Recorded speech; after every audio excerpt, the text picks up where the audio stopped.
आप भी Madhya Pradesh pre polytechnic test के लिए तैयारी कर रहे हैं? अगर ऐसा है तो आप अभी बिल्कुल ही सही जगह पे पहुंच चुके हैं। मान्या एजुकेशन लेके आया है आपके लिए एमपी पीपीटी टेस्ट की तैयारी के लिए रिवीजन सीरीज़। तो अब इस टेस्ट की तैयारी से जुड़ी कोई भी आपको प्रॉब्लम हो तो सीधा आप मान्या एजुकेशन पे आएँ और उसका सल्यूशन पाएँ। अभी हम लोग शुरू करने जा रहे हैं आप लोगों के केमिस्ट्री के सिलेबस से, और हम लोगों का फर्स्ट टॉपिक है क्लासिफिकेशन ऑफ मैटर्स। तो सबसे पहले देख लेते हैं कि मैटर क्या होता है। Matter is anything that occupy space and have मास। ऐसी कोई भी चीज़ जो जगह घेरे और जिसका मास हो उसको हम लोग बोलते हैं मैटर। और मैटर का बहुत ही बेसिक जो करेक्टर है, फीचर है, वो ये है कि मैटर बना हुआ है पार्टिकल से। All type of matters are made up of particles. और ये जो पार्टिकल्स हैं बहुत टाइनी होते हैं, और इन पार्टिकल्स को हम लोग एटम भी बोल देते हैं। बहुत सारे एटम मिलके मॉलिक्यूल्स बनाते हैं, मॉलिक्यूल्स मिलके एलिमेंट, कंपाउंड, आगे और बहुत सी चीज़ें बनाते हैं। अब हम लोग करैक्टर्स ऑफ मैटर देखने जा रहे हैं कि मैटर के क्या क्या करैक्टर हैं। तो फर्स्ट करैक्टर है particles of matter have space between them. हम लोगों ने देख लिया कि जो मैटर है पार्टिकल से बना हुआ है, और ये जो पार्टिकल्स हैं ना उनके बीच में बहुत सारी जगह रहती है हमेशा ही। अब इस फर्स्ट करैक्टर को समझने के लिए आप लोग एक एग्जांपल लें। आप लोगों ने एक गिलास पानी लिया, ठीक, एक गिलास पानी ले लिया। अब उसमें आप लोगों ने शुगर घोल दी, ठीक है जी। एक गिलास पानी में आप लोगों ने शुगर घोली। जब आप उसको डिज़ोल्व कर लेंगे तो आप थोड़ी देर में क्या देखेंगे कि यार शुगर आपको दिखेगी पानी में? नहीं, ऐसा नहीं।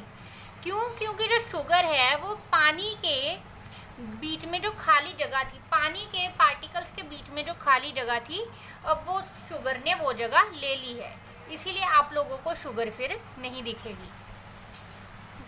मैटर का दूसरा करैक्टर है पार्टिकल्स आर कॉन्स्टेंटली मूविंग। जितने भी पार्टिकल्स हैं, मैटर के जितने भी पार्टिकल्स हैं, वो सारे के सारे लगातार मूवमेंट में रहते हैं। पार्टिकल मैटर जो है कभी भी रेस्ट पे नहीं होता। इसकी एग्जांपल देखिए। अब मान लीजिए आपने अपने कमरे में एक अगरबत्ती लगाई, तो उससे क्या होगा कि वो जो अगरबत्ती की खुशबू है, फ्रेग्रेंस है, वो आपको आपके कमरे के दूसरे कोने तक पता चलेगी, और इवन के दूसरे कमरे में भी आपको उस फ्रेग्रेंस का पता लगने लग जाएगा। ऐसा क्यों? क्योंकि जो पार्टिकल्स थे वो कॉन्स्टेंटली मूव करते हुए दूसरे कोने और दूसरे रूम तक पहुंच गए। इससे हमें पता चलता है कि particle matters are constantly moving. Next character is particle attract each other. जितने भी मैटर के पार्टिकल्स होते हैं वो एक दूसरे को अट्रैक्ट करते हैं। अगर आपने इसको समझना हो ना, तो कभी अपने घर में आप लोग पानी को काट के देखना। क्या ऐसी कोई चीज़ है जो पानी को काट दे? नहीं। यही वो प्रॉपर्टी है कि पार्टिकल्स जो हैं एक दूसरे को अट्रैक्ट करते हैं। अभी हम लोगों का टॉपिक है क्लासिफिकेशन ऑफ मैटर। जो मैटर है उसकी क्लासिफिकेशन दो तरह से होती है। एक तो फिजिकल प्रॉपर्टीज़ के बेसिस पे, दूसरी केमिकल प्रॉपर्टीज़ के बेसिस पे। फिजिकल प्रॉपर्टी के बेसिस पे जो मैटर है तीन तरह का होता है, सॉलिड, लिक्विड और गैसेस। तो चलिए देखते हैं सॉलिड्स क्या होते हैं। सॉलिड मैटर की वो स्टेट है जिसमें स्ट्रॉन्ग फोर्सेस हैं, ठीक है जी। स्ट्रॉन्ग फोर्सेस का मतलब क्या है कि जो सॉलिड है उसके पार्टिकल्स एक दूसरे को बहुत स्ट्रॉन्गली अट्रैक्ट कर रहे हैं। जो सॉलिड्स हैं इनकी एक डेफिनेट शेप होती है, ठीक है जी। Solids have definite shape. Solids की डेफिनेट शेप होती है, और जो सॉलिड्स हैं ना तो इनको कंप्रेस किया जा सकता है और ना ही ये फ्लूइडिटी शो करते हैं, ठीक है जी। सॉलिड्स वो सब्सटेंस होते हैं जिनमें स्ट्रॉन्ग इंटरमॉलिक्यूलर फोर्सेस होती हैं। इनकी जो शेप है एक डेफिनेट शेप होती है। इनकी शेप को चेंज नहीं किया जा सकता आसानी से, और ना तो ये फ्लो करते हैं और ना ही इनको कंप्रेस किया जा सकता है। हम लोग आ जाते हैं लिक्विड्स पे। लिक्विड मैटर की वो स्टेट है जो कि एज कम्पेयर टू सॉलिड इसकी इंटरमॉलिक्यूलर फोर्सेस जो हैं वीक होती हैं। इसकी जो शेप है शेप चेंज कर सकती है, ठीक है जी। लिक्विड्स की शेप डिपेंड करती है कि वो किस कंटेनर में है, लेकिन इनकी जो वॉल्यूम होती है, वॉल्यूम हमेशा सेम रहती है। वॉल्यूम रिमेन्स सेम, वॉल्यूम हमेशा एक जैसी रहती है। उसके अलावा जो लिक्विड्स हैं इनको कंप्रेस भी किया जा सकता है और ये फ्लो भी करते हैं। थर्ड है गैसेस। गैसेस जो है इनकी इंटरमॉलिक्यूलर फोर्सेस सबसे वीक है एज कंपेयर टू लिक्विड्स और सॉलिड्स। Weakest intermolecular forces. जो गैसेस हैं इनके पार्टिकल्स एक दूसरे से बहुत ज़्यादा दूर होते हैं। इनकी जो वॉल्यूम है वो भी कांस्टेंट नहीं रहती और ना ही इनकी कोई शेप है। फ्लो बहुत आसानी से करते हैं और हाईली कंप्रेसिबल है। Gases are highly compress. अब नेक्स्ट हम लोग आ जा रहे हैं केमिकल प्रॉपर्टीज ऑफ मैटर पे। केमिकल प्रॉपर्टी के बेसिस पे जो मैटर है उनको 3 तरह से क्लासीफाई किया जा सकता है। The first one is element, second one is compound and third one is mixture. Element क्या होता है? एलिमेंट उसके सब्सटेंस को बोलते हैं जिसमें सिर्फ एक ही तरह के एटम्स प्रेजेंट हो, हैविंग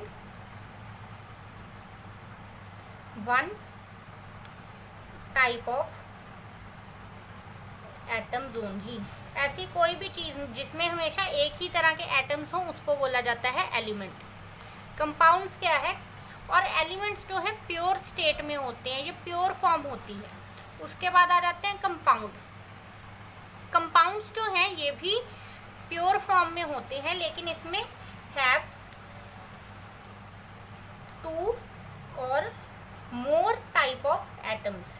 ऐसे सब्सटेंसेस जिनमें 2 या 2 से ज़्यादा तरह के एटम्स प्रेजेंट हो उनको बोला जाता है कंपाउंड। थर्ड टाइप है मिक्सचर। मिक्सचर ऐसे कंपाउंड्स होते हैं, ऐसे सब्सटेंस होते हैं जिनमें 2 या 2 से ज़्यादा तरह के जो एटम्स हैं वो एक दूसरे से फिजिकली बाउंड होते हैं, केमिकली नहीं। मिक्सचर्स भी प्योर होते हैं और इसमें हर तरह का जो सब्सटेंस है, हर तरह का जो कंपाउंड है वो अपनी आइडेंटिटी रिटेन करता है। फिजिकल मिक्सचर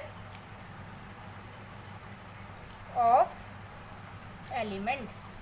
तो हम लोगों ने मैटर की क्लासिफिकेशन तो स्टडी कर ली उसकी फिजिकल और केमिकल प्रॉपर्टी के बेसिस पे। अब हम लोग मैटर की कुछ और प्रॉपर्टीज देख लेते हैं।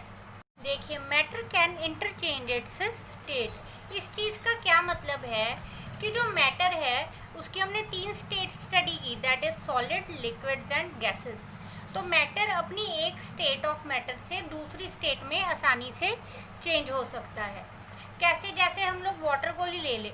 वाटर जो है लिक्विड है, बड़ी आसानी से हम लोग उसको आइस, एक सॉलिड में कन्वर्ट कर सकते हैं और फिर उस आइस को बड़ी ही आसानी से हम लोग वेपर से बना सकते हैं जो कि एक गैसियस स्टेट है। तो इस तरह से जो मैटर है एक स्टेट से दूसरी स्टेट में चेंज होता रहता है। अब नेक्स्ट हम लोग आ जाते हैं डिफ्यूजन पे। डिफ्यूजन क्या है कि जब 2 अलग अलग मैटर्स अपने पार्टिकल्स की मूवमेंट की वजह से मिक्स हो जाएं तो उसको बोला जाता है डिफ्यूजन। अब जो डिफ्यूजन है वो होता है हमेशा हायर कंसंट्रेशन से लोअर कंसंट्रेशन की तरफ। इस चीज़ का मतलब क्या है कि मान लीजिए आप लोगों के पास 2 कंटेनर हैं और ये जो दोनों ही कंटेनर हैं ये आपस में एक पाइप के थ्रू जुड़े हुए हैं। अब इन दोनों में पानी है लेकिन अलग अलग लेवल पे। एक पे है इतना सा पानी और एक में है इतना पानी। तो अब क्या होगा कि इनमें पानी की क्या मूवमेंट होगी, और होगी तो किस तरफ होगी? आप लोग बोलेंगे, अब मान लीजिए ये जो है ए कंटेनर है और ये बी कंटेनर है, तो आप लोग बोलोगे कि बी कंटेनर से ए कंटेनर की तरफ वाटर की मूवमेंट होनी स्टार्ट हो जाएगी और उससे क्या होगा कि पानी का जो लेवल है वो ए कंटेनर में धीरे धीरे राइज होता रहेगा। और ऐसा तब तक होगा जब तक कि जो दोनों कंटेनर हैं उसमें पानी का लेवल एक दूसरे के बराबर नहीं हो जाता। ऐसा ही होता है डिफ्यूजन में। डिफ्यूजन में जो 2 मैटर्स हैं उसके पार्टिकल एक दूसरे की तरफ मूव करना शुरू करते हैं और जिसमें जो कंसंट्रेशन है पार्टिकल्स की ज़्यादा होती है उस तरफ से कम पार्टिकल्स की तरफ वो मूव करना शुरू करते हैं और ऐसा तब तक होता रहता है जब दोनों ही तरफ जो पार्टिकल्स हैं उनकी अमाउंट इक्वल ना हो जाए। सब्लिमेशन वो एनर्जी है जो अगर हम लोगों को किसी सॉलिड से डायरेक्ट वेपर्स बनाने हो या फिर वेपर्स को डायरेक्ट सॉलिड बनाना हो तो उस समय जो एनर्जी लगती है उस एनर्जी को बोला जाता है सब्लिमेशन एनर्जी। अभी हम लोगों ने ऊपर बोला कि जो कोई भी मैटर है वो आसानी से अपनी स्टेट्स चेंज कर सकता है, जैसे कि लिक्विड से गैस, गैस से सॉलिड, सॉलिड से फिर लिक्विड, फिर गैस। अब क्या है, जब भी मैटर अपनी स्टेट चेंज करता है तो उसमें एनर्जी लगती है। अब यहाँ पे हम लोग जो स्टडी कर रहे हैं, वाटर से आइस, आइस से वेपर, लिक्विड था, लिक्विड से सॉलिड, सॉलिड से फिर गैस।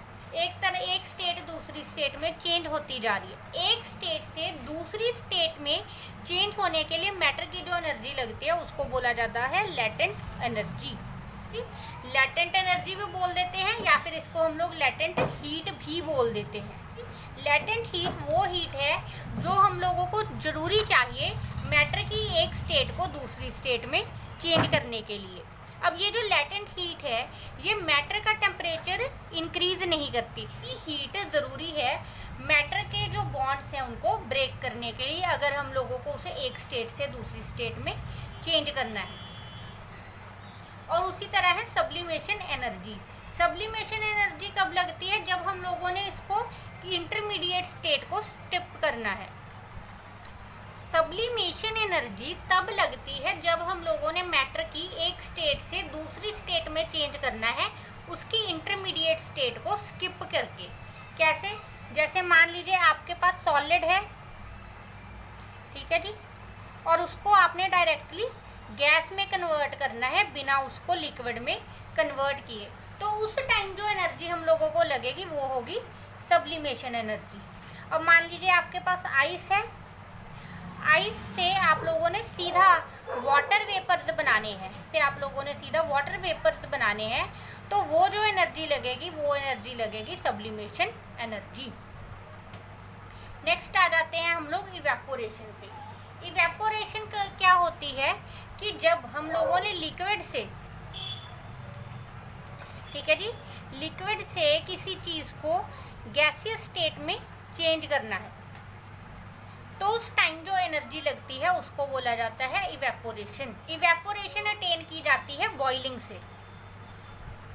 हम लोग किसी लिक्विड को उसके बॉइलिंग पॉइंट तक हीट करते हैं तो उससे वो जो लिक्विड होता है उसके वेपर्स में चेंज हो जाता है। अब ऐसा होता क्यों है, असल में जितने भी पार्टिकल्स हैं उन सभी पार्टिकल्स, एक लिक्विड में जितने पार्टिकल्स हैं उन सभी पार्टिकल्स की जो काइनेटिक एनर्जी है वो एक दूसरे से अलग है। अब कुछ पार्टिकल्स होंगे जिनकी काइनेटिक एनर्जी जो है वो दूसरे पार्टिकल से ज़्यादा होगी, तो इसीलिए क्या है कि उनको ज़रूरी नहीं कि वो बॉइलिंग पॉइंट पे ही आए, थोड़ा सा हीट होते ही वो लोग जो हैं उनकी एनर्जी इतनी राइज हो जाएगी कि वो अपने लिक्विड के सरफेस को छोड़ के वहाँ से बॉन्ड ब्रेक करके आसानी से एग्जिट हो सकेंगे, तो वो होती है इवेपोरेशन। तो ये आप लोगों का फर्स्ट चैप्टर केमिस्ट्री का क्लासिफिकेशन ऑफ मैटर जो है कंप्लीट हो चुका है। इसके हम लोगों ने सारे टॉपिक्स कवर कर लिए हैं, कॉन्सेप्ट हमने कोशिश की है कि आपके सारे क्लियर करें।